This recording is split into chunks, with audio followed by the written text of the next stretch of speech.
We got a few people with it. Yeah, we're live. It tells us we're live. We got Ian there. We've probably got a bit of a lag on the system. I'm just going to switch that out. I should come back in a minute. So we got Nigel Mullaney in there as well. How you doing, Ian? You good? Yeah, I'm fine. Thanks. Hiya. Yeah, we had a last-minute technical glitch, which seems to be all right at the moment. So we'll see how we get on. I'm going to hit record my end just because I can, and it's probably a good idea. Yes. So yes, this, just for those who perhaps don't know what's going on, this is a kind of one of the first of three sort of live streamed episodes we're doing. Today we're doing Ian Boddy, and tomorrow at 5 p.m. we've got Scanner, and at 5 p.m. on Sunday we've got Matthew Hodson, aka Maths. So all sort of modular guys. As part of the Super Booth at Home coverage. But anyway, let's get on to Ian before his internet connection goes down. Ian Boddy. Founder of Din Records. You're in, where are you, in Newcastle? I mean, or am I just guessing? Sunderland. Yeah, I live in Sunderland now for some strange reason. So I can see you're there in your studio, and what a lovely setup. Maybe we could start with a little talk. Is that System 100M you've got up there above your right shoulder? Yeah, no, it's very disconcerting. That shoulder. There's a Roland System 100M, which you can probably just see a bit of sneak in the corner there. Yeah. Up there, yes. And then the surge to your other side as well, right? Over here. Yeah. This is panel surge and some analog system stuff up there. That's beautiful. Really nice. Yeah. So what we're doing today is, because Ian doesn't have the facility to stream the whole thing live, what he's actually done is prepared a couple of pieces which he filmed exclusively for us, which I'm sure he'll post to his own YouTube channel in a few days, but you'll be able to see them here first. So, Ian, I think we were going to start with, first of all, I should also just quickly say, oops, wrong button. That's the wrong button as well. That's the right button. It's catching. So I'm just putting a plug in for Din Records, because I was reading up on this, and actually Din, you started releasing stuff on cassette like many moons ago, and that was on Din. So you've been kind of with Din. Not quite. Not quite. My first cassette actually was released 40 years ago, which is extraordinarily long time ago, and that was on something called Mirage, I think it was. Yeah, they were just cassette guys. So Din's only been since 1999, so 21 years now. Wow, that still feels like a long time. And yet, especially, is it special? I mean, I know the last few releases have been kind of more focused on kind of modular artists. Is that fair to say? Well, kind of, yeah. That's the Tone Signs series. You know these discs? Yeah. The Tone Signs series. There's 3 of those so far, with a 4th one in the pipeline, and that is focusing on modular artists. So there's a whole host of people from all over the world there, and that's like a sub-label to Din. Okay, yes. I'm sorry. I would have done. Ordinarily, I do a lot more research for an interview like this, but because I've been shooting endless Super Booth videos, my entire life has been streamed or recorded, and I haven't really had much gaps in between. So I do apologise for my lack of preparedness. No worries, Nick. So, what we're going to start with, I think we're going to start with a track, if I remember correctly, which is called a Shrine remix. Well, yes, the original track's called Shrine, which was on an album called As Above, So Below, and well, it's a remix. You want me to talk after the video? It might be. Well, no, I think first of all, I was just going to show, and this is the system you're using, which will show up in the video. We just wanted to kind of demonstrate that. So there's kind of a bunch of make noise and some of those new Roland modules in there.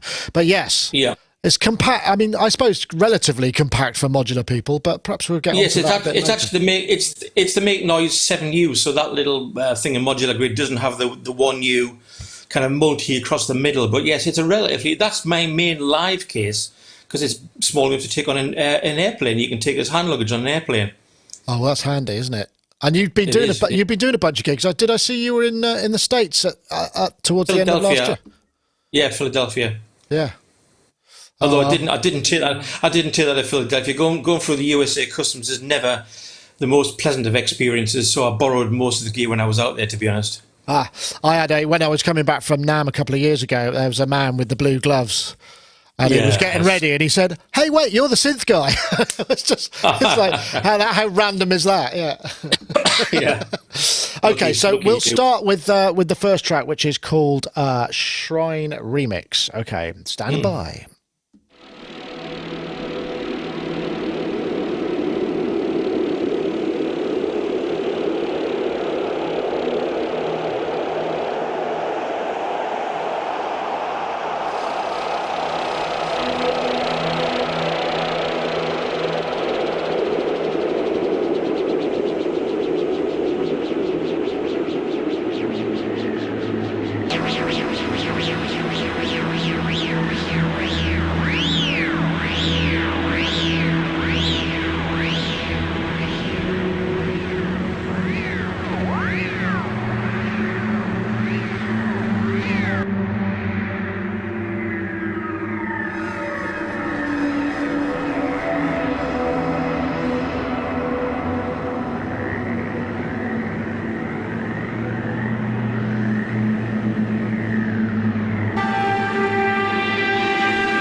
Oh, that was nice. That felt really enjoyed that. That's that. I mean, first thing, what the hell was the bass in that? That was massive, absolutely massive. It was the surge. It was the surge, but it's sampled. If you want me to talk about the idea behind this, Yeah, please do. it's a remix of an existing track. It hit me. It was last weekend. I suddenly thought, well, if I do this and I do this, the trick is to have something in the modular world that will reproduce the BPM of the song. The song was done in Ableton Live originally. It was 122 BPM. Now, most Eurorack sequencers don't allow you to dial in an exact BPM, but I've got the, if you put up the, or you could put up the modular grid thing. Yeah. On the bottom right hand corner, I've got the Hermod. Oh yeah. The Squarp Hermod, which is great, and that I can dial in the BPM of 122. It then sends out a pulse or triggers to the Varigate 8 plus to the left of it, and that means that will clock at 122. Then I've got samples in the two distings. There's two distings 4s there, just to the left of the Varigate. The one on the left, the disting on the left, actually had chunks of bars of that bass sound from the original song, like the stems. Ah, okay. On the right hand, that's going in 4s. You were asking me what people couldn't see this. You were asking me what the time signature was. It's a 4/4 pulse in the bass, but the first high pitched sequence that comes in is in 7s. So it just kind of cuts across. Although the pulse is in time, it just the 7s cuts across the 4s in a quite interesting way. So that disting was also playing the highest sequencer. So what I do on the Varigate is different channels send out triggers to start the sequence, to start the sample, if you see what I mean. And Right. because it's running at the same speed as the original song, it stays in time. Ah, Does that make sense? Yes, I think so. So as Yeah. long as the bars aren't too long, I had kind of 4-bar chunks and 8-bar chunks, and I was running the Varigate either at half the clock or a quarter of the clock to give me 4 bars or 8 bars. And one little thing I was doing with the drums, kind of halfway through, some people might have noticed, on the Varigate, I was actually putting some of the steps on by hand, which re-triggers the bass, the drum sample with the bass in it. So you kind of get the 1, 2, 3, bat, bat, bat, bat, then it'll continue, then I can bring it back. And I can take those like re-triggers in and out live. Oh, that's really interesting.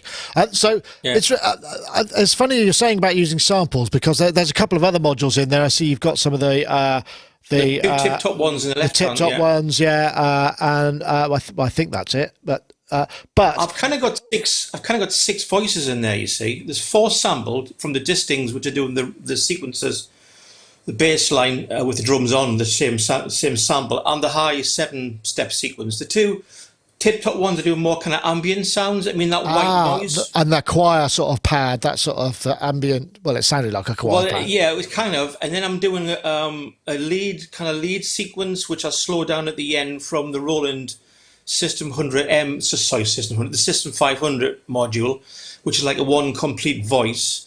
And I've also got the ring modulator in the middle of the bottom, the live wire Vulcan modulator, so I can do ring mod sounds. Ah, I was wondering about that because it almost sounds like bit Yeah. crushing. I was thinking, oh, that's interesting. It's ring modulator. I was wondering that. I thought it might be like a high-speed LFO, just sort of doing that. Well, kind of. It was. I took a split from the higher sequence sample from the distings into the live wire ring mod, and then I'm kind of using a sub mix. I think I've got one of the abstract data little sub mixers in there. The top row. That one. Yeah, and I'm taking some of the sounds into there, which then that feeds the effects. So I can actually make some of the sounds go through the effects. I'm effectively using that as an effect send. So you're using the the Z5000 effects there, right? Brilliant. They're lovely effects there. It is, so the whole thing was arranged. Its arrangement is on the fly. I mean, this is the other thing. I mean, it sounds very controlled. And it's very hard to see exactly what's going on, but I mean, even with a close-up, because you just without a concept of what. But I mean, do you find that that finesse comes with time? Because we are very, we like to make broad gestures when we perform, just generally. So there's that subtlety. That sounds like it probably takes quite a lot of practice. I guess it do. I guess it does. I was trying to be quite smooth with the changes. I mean, there's a bit toward the end as the drums fade out. It actually changes into a track called "Stay," which Marcus Reuter and I did off another album. It's got this lovely, like low, shimmery, vibrating sort of synth sound, which again is done on the Surge using their wave multipliers. I mean, I could never do that sound live. I needed almost all the Surge just to produce that sound. So I've got the sample in there. And then with the distings, what you can do is you can send a CV to change the start time. So I had an LFO actually coming from the Her mod. I can create LFO on some of the tracks. And LFO was going into the disting, and that was changing the start point of the sample, which has also been triggered. So Right. it jumps around the sample. So it kind of so the CV, the start time manipulation is independent of where the trigger is restarting the sample. So sometimes you hear the longer samples jump about, and it's kind of random. I can't always control that, so suddenly you get nice jumps, and which kind of take me by surprise. But that's part of the fun, I guess. Yeah, and I mean that's the other thing. I mean, I was just going to just say because I spoke to Richard Devine. I saw him perform actually last Super Booth, and I was talking to him about it. And he said he's starting to use more and more digital and sample modules because he can use that as the sort of the core of the track and then build stuff around it. But it means the sort of the essence of it will be controllable and be repeatable without, and also it means the patching becomes slightly less nightmarish as well. It depends on the size of your system you're playing live. There's no way that I could produce the sound I've just played with a modular of this size without going to the samples. I mean, you said the Surge bass. I would need 3 or 4 VCOs just to get anywhere near the depth of that bass, let alone all the filters and envelopes. So it's a different approach. Maybe it's not a purist approach. I mean, I do sometimes I repatch the modular, and I want a more purist approach. But this is another interesting way. And people out there will have their own tracks with this. If you got access to the stems of your tracks, you can put those into sample modules, and then literally on the fly recreate the track, reform the track. I'm not trying to reproduce the original track. I'm doing a remix of it. That's interesting. Well, because just before this video came out, we did the premiere of the Expert Sleepers disting. I can't remember what it was called. It's got a really long name, but that's got loads more sample RAM and sort of double. I mean, it's just bigger, more everything. I guess that would make your life a little easier in some respects. I know. Oh, heck. Well, I've got 2 distings 4s, so, I'll have to start saving up my pennies. Yeah, absolutely.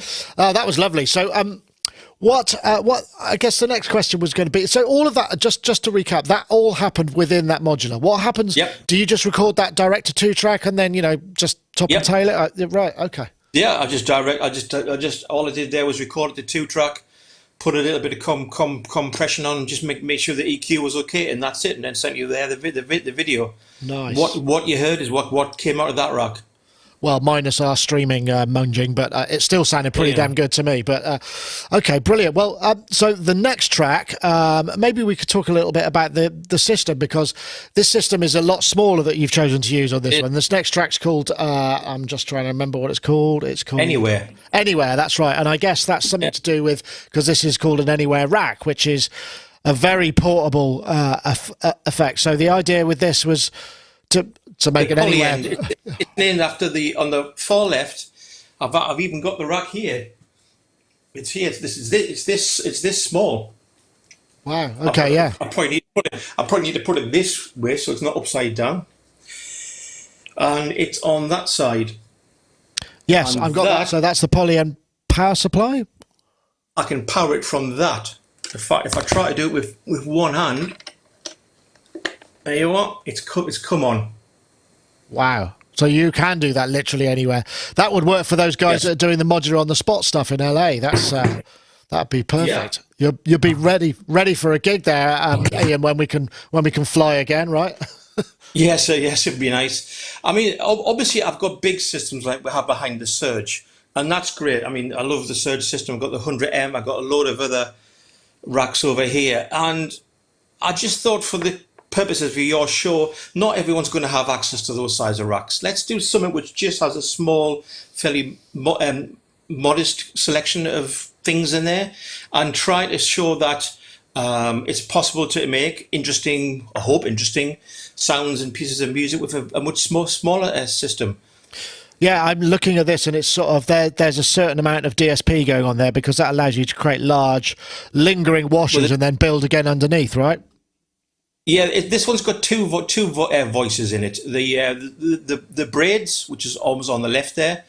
I use the braids a lot. It's a digital oscillator, but it has lots of models. I don't think you can get this now, but they've got the new one Platts.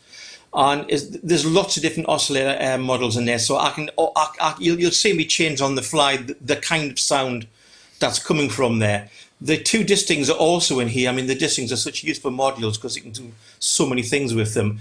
The left-hand one is doing samples again. Right. But the right-hand one's doing an analog shift register. It's sending out random voltages, but kind of in a sequence. And I'm quantizing that. I often use a quantizer live not to give me a scale, but to actually give me a selection of notes. I don't use necessarily all the notes in a scale. I think for this one, I was using an unusual. I think it might be C, E flat, D, G, and A flat. So it's kind of C minor, but I'm not playing the F and the B flat. So it comes across as more of a tune than a whole scale. Interesting. That just reminded me of the classic Eric Morecambe line. It's I'm playing all the right notes, yes, but not necessarily in the right order. But yes, I know. Yes, that's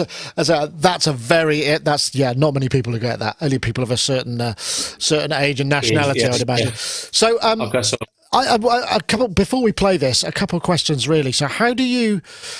Are you constantly finding new synthesis technique? Because I mean, you're deep inside it. You've been here for a long time, and it's the nuance, isn't it? It's the kind of like. Do you wake up in the middle of the night and think, "Oh, I could try that"? I mean, is that how you get inspiration as well? Sometimes, I mean, the remix one we just seen. I literally did last weekend. I don't know quite when it was when I was asleep, but over the weekend I suddenly thought, well, if I do this and I put them in there because I can clock them at the BPM, therefore they should stay in time. This is the thing. If I'm triggering these samples, and bear in mind I'm triggering two different samples in two distings, are they going to run in time? And they did. It was fine. It sounded really tight to me. And then I can add things over the top. I was actually adding a sequence line live, so that idea came like that. Things are anywhere, right? What I'll do, I'll work out kind of what I want to do, and then I'll maybe take all the modules out, and I'll take some modules from that one in one of my spare racks, and I'll put them in there to create a new instrument effectively. So I might want a sample-based instrument. I might want a purely an analog oscillator instrument. It just depends on what I want to do. So yeah, if you're taking things apart and putting them back together again, I mean, that's one thing that. Do you use those little Bafako Knurly things, or are you a sort of screwdriver? Oh yes, yeah. I discovered those recently, and they just kind of like I mean, not that I do a lot of modular, but when we have to review things, I might want to order things around, and it's just take them in. Yeah, that would be good. It'd be good to have snap together or snap in kind of module form for the maybe Eurorack version 2. That would be awesome.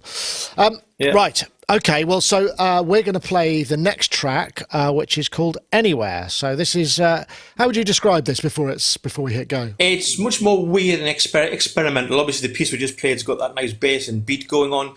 This is more kind of spacey and weird and experimental, so we'll see. Right, okay, let's go.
Ah, lovely. Again, I tell you what, that was a lovely piece. That was called Anywhere by Ian Boddy. If you've just joined the stream, and that was. You say that was a more experimental piece, and I suppose less structured in perhaps traditional sense, but lovely stuff there. I just don't understand how you could get so many transitions and multiple lines out of such a small setup. I'm kind of I'm a bit sort of. Were you using? Yeah, okay. I'll let you explain. Yeah, there's two. There's two things. The Distinct 4, the one on the left, again has got samples in there.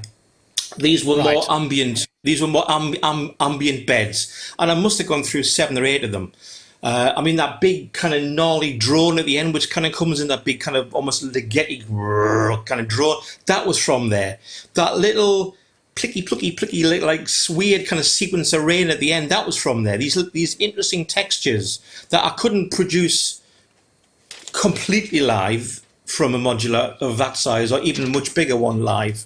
I'm preparing these beds that I'm using in the disting, and I'm triggering them from, in this case, just an LFO, a 2 HP LFO, a square wave output. That's me trigger. And of course I can have that slow, or I can have it fast. That's this guy here. That little thing. Just a little simple LFO. I'm also using the braids for the musical lines on top. And remember, I'm using the right-hand disting as a analog shift register, which has been triggered from that same LFO, and I'm voltage controlling the disting, so the range of pitches coming out of it is changing, but then I'm quantizing. So when you hold on, just rewind a minute. Analog shifting register, is that a bit like an octave divider that you could use with clocking? You send fast clocks and divide analog It's almost signals. like it's almost like a random sample and hold, but it's actually producing a series of notes, which you can either freeze or you can actually get it to flow. It's almost like a Turing machine in a way. There is actually a 2 HP Turing machine in the system, which has also been clocked, but that's doing filter changes on the braids.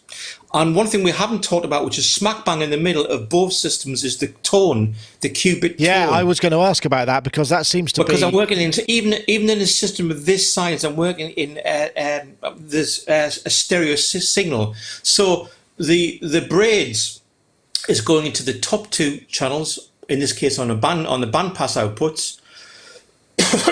Excuse me, and the stereo sample from the disting is going into the bottom 2. Now, one thing that's given me lots of modulation is this Instro, the Ben DivKid module. Is it the OCHD or the Oct, or however you want to pronounce it, which is brilliant. It's lots of non-synchronous modulations, 8 in fact. And I bought this. There's not many modules that I buy immediately when I see it when it first comes out. Excuse me. And this one I did because I use the surge like this a lot, where I have lots of the little DUSGs cycling as LFOs, all out of sync.